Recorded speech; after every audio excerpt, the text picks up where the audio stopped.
കാലത്തിൻ്റെ മാറ്റത്തിനനുസരിച്ച് നമ്മുടെ വിദ്യാർത്ഥികളിൽ ഒരുപാട് രൂപാന്തരം സംഭവിച്ചുകൊണ്ടിരിക്കുന്നുണ്ട്. ആ ഒരു രൂപമാറ്റം അത് സാങ്കേതികമായിട്ടുള്ള ഈ ഒരു കാലഘട്ടത്തിൽ അധ്യാപകരുടെ വിദ്യാർത്ഥികളുള്ള സമീപനത്തിൽ എത്രത്തോളം മാറ്റം ഉണ്ടാകണമെന്നുള്ളത് ഉൾക്കൊണ്ടുകൊണ്ട് തന്നെയാണ് ഉന്നത വിദ്യാഭ്യാസ തലങ്ങളിലായിരുന്നാലും അധ്യാപകരുടെ സമീപനത്തിൽ മാറ്റം വന്നുകൊണ്ടിരിക്കുന്നുണ്ട്. എന്നാൽ നമ്മുടെ രക്ഷിതാക്കളിലുള്ള മാറ്റം എങ്ങനെയായിരിക്കണം എന്നുള്ളതിനെക്കുറിച്ചാണ് ഞാൻ ഒന്ന് എല്ലാവരെയും ഉദ്ബോധിപ്പിക്കാനായിട്ട്, എല്ലാവർക്കും അതൊന്ന് പരിചയപ്പെടുത്തുവാനായിട്ട് ശ്രമിക്കുന്നത്. 90കളിലെ സ്കൂൾ വിദ്യാഭ്യാസ സമ്പ്രദായവും ഈ 2000 ആണ്ടിന് ശേഷമുള്ള കഴിഞ്ഞ 2 പതിറ്റാണ്ടുകൾ ആയിട്ട് 3ാമത് പതിറ്റാണ്ടിലേക്ക് കടക്കുന്ന ഈ മില്ലിനിയം കാലഘട്ടത്തിലുമൊക്കെ രക്ഷിതാക്കളിൽ സമഗ്രമായ മാറ്റം, സമഗ്രമായ സമീപനത്തിലുള്ള മാറ്റമാണ് തീർച്ചയായിട്ടും വേണ്ടതായിട്ടുള്ളത്.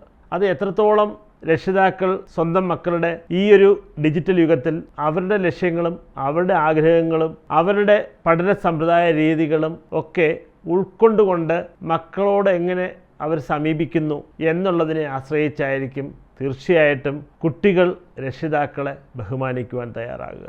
കുട്ടികളോട് എപ്പോഴും പഠിക്കെന്ന് പറഞ്ഞ് കേട്ട് വളർന്ന മാതാപിതാക്കളാണ് ഇപ്പോൾ അവരുടെ മക്കളെ അവർ എങ്ങനെയാണോ സ്കൂൾ തലത്തിൽ പഠിച്ചിരുന്നത് അന്ന് അവരുടെ രക്ഷിതാക്കൾ ഈ മാതാപിതാക്കളായ ഇപ്പോഴത്തെ മാതാപിതാക്കളായ കുട്ടികളുടെ അമ്മമാരെ ഏത് രീതിയിലുള്ള ശിക്ഷണത്തിലൂടെയാണ് മാതാപിതാക്കൾ വളർത്തിയിരുന്നത് അതേ രീതി തുടർന്നാൽ അത് കുട്ടികൾക്കൊരിക്കലും ഉൾക്കൊള്ളാൻ കഴിയില്ല. തീർച്ചയായിട്ടും പലരും പറയാറുള്ളതാണ്, അമ്മമാർ പ്രത്യേകിച്ച് പറയാറുള്ളതാണ്, അല്ലെങ്കിൽ അച്ഛനും അപൂർവമായിട്ടെങ്കിലും പറയാറുണ്ട്, നിൻ്റെ പ്രായത്തിൽ ഞാൻ ഇങ്ങനെയൊന്നും ആയിരുന്നില്ല, ഞങ്ങൾ വളർന്നത് അങ്ങനെയൊന്നുമല്ല, ഒരുപാട് കഷ്ടപ്പെട്ടിട്ടാണ്, എനിക്കന്ന് ആകെ ഒരു നിക്കർ ഉടുപ്പുമാണ് ഉണ്ടായിരുന്നത്, അല്ലെങ്കിൽ ആകെ ഒരു ബ്ലൗസും സ്കർട്ടുമാണ് ഉണ്ടായിരുന്നതെന്ന് അമ്മ പറയും. അല്ലെങ്കിൽ അതുപോലുള്ള ഒരുപാട് പ്രാരാബ്ദങ്ങളിലൂടെ കടന്നു പോയിക്കൊണ്ടിരുന്ന ഒരു കാലഘട്ടത്തിലൂടെയാണ് നമ്മൾ ജീവിച്ചിരുന്നത്. പക്ഷേ ഇന്നത്തെ തലമുറ അങ്ങനെയുള്ള പ്രാരാബ്ദങ്ങളുടെ, ബുദ്ധിമുട്ടുകളുടെ, അസൗകര്യങ്ങളുടെ കാര്യങ്ങളൊന്നും കേൾക്കാൻ തയ്യാറല്ല എന്നുള്ളത് എല്ലാവരും ഇപ്പോൾ തിരിച്ചറിഞ്ഞുകൊണ്ടിരിക്കുന്നുണ്ട്.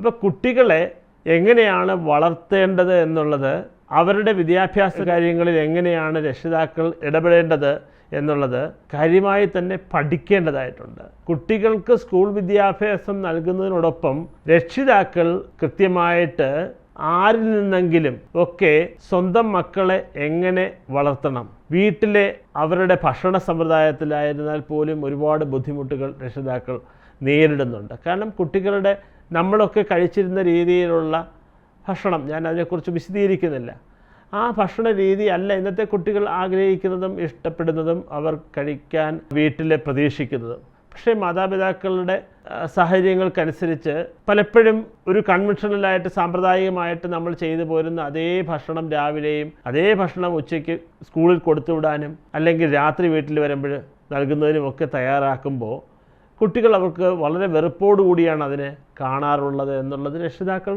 തിരിച്ചറിയുന്നുണ്ട്. പക്ഷേ ആ തിരിച്ചറിവ് എന്തുകൊണ്ടാണ് ഇംപ്ലിമെൻറ്റേഷൻ സൈഡിൽ കുട്ടികളുടെ ഭക്ഷണം ഉണ്ടാക്കി കൊടുക്കുന്ന കാര്യത്തിൽ കുട്ടികളുടെ ഇഷ്ടത്തിനനുസരിച്ച് അവർ മാറുന്നില്ല എന്നുള്ളത് സ്വയം ചിന്തിക്കേണ്ടതാണ്.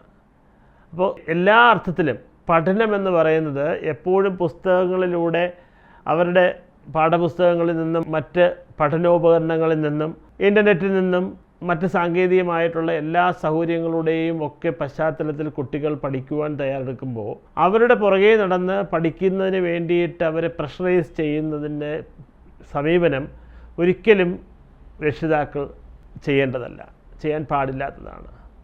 കുട്ടികൾക്ക് തീർച്ചയായിട്ടും അവരുടെ സ്കൂളിൽ നിന്ന് കിട്ടുന്ന വിദ്യാഭ്യാസം കൊണ്ട് തന്നെ അവർക്ക് വേണ്ടുന്നവയെല്ലാം ലഭിക്കുന്നുണ്ട്.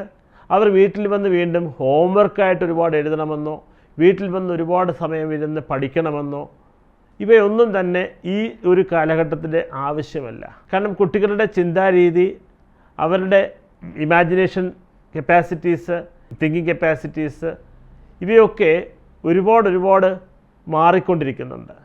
അത് മനസ്സിലാക്കിക്കൊണ്ട് വേണം രക്ഷിതാക്കൾ കുട്ടികളുടെ പഠന രീതികളിൽ, പഠന സമ്പ്രദായത്തിൽ കൈകടത്തേണ്ടത്.